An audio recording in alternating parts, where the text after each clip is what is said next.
തദ്ദേശ തെരഞ്ഞെടുപ്പിലെ മികച്ച വിജയത്തിന് പിന്നാലെ യു.ഡി.എഫിൽ മുന്നണി വിപുലീകരണ ചർച്ചകൾ സജീവം. കേരള കോൺഗ്രസ് മാണി വിഭാഗത്തെ തിരികെ എത്തിക്കാനാണ് യു.ഡി.എഫ് ലക്ഷ്യമിടുന്നത്. എന്നാൽ കോൺഗ്രസിന്റെയും ലീഗിന്റെയും നീക്കത്തിൽ ജോസഫ് വിഭാഗത്തിന് അതൃപ്തിയുണ്ട്.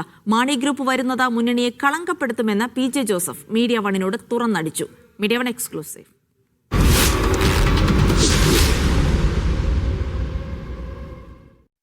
പ്രധാനപ്പെട്ട കക്ഷികൾ മുന്നണിയിലേക്ക് വരും എന്നാണ്. അങ്ങനെയല്ല പറഞ്ഞത്.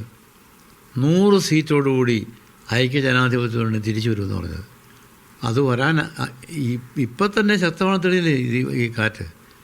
അതിന് ഈ മുന്നണി തന്നെ ശക്തമാണ്. അതിന് ആരും വരണമെന്നില്ല. അടുത്ത കാലത്തൊന്നും പി.ജെ. ജോസഫ് ഇത്ര ശക്തമായി നിലപാട് പറഞ്ഞിട്ടില്ല. തിരഞ്ഞെടുപ്പ് വിജയത്തിന്റെ ആത്മവിശ്വാസത്തിലാണ് മാണി വിഭാഗത്തെ മുന്നണിയിലെടുക്കാനുള്ള എല്ലാ നീക്കങ്ങളെയും പി.ജെ. ഒറ്റവാക്കിൽ തള്ളിയത്.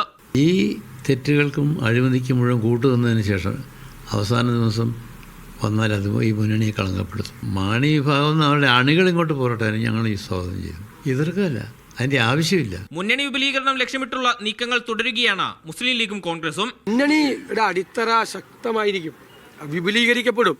പലതരത്തിൽ പല രീതിയിലാണ്.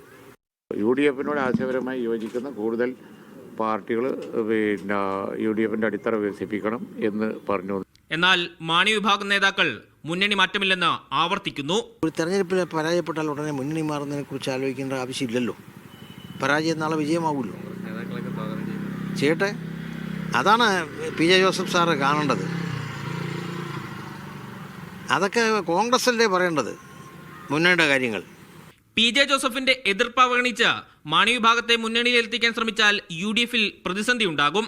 വറുതിയുടെ കാലത്തൊപ്പം നിന്ന ജോസഫിനെ തള്ളാൻ യു.ഡി.എഫ് നേതൃത്വത്തിനും ഒന്നുകൂടി ആലോചിക്കേണ്ടി വരും. Media one, Idukki.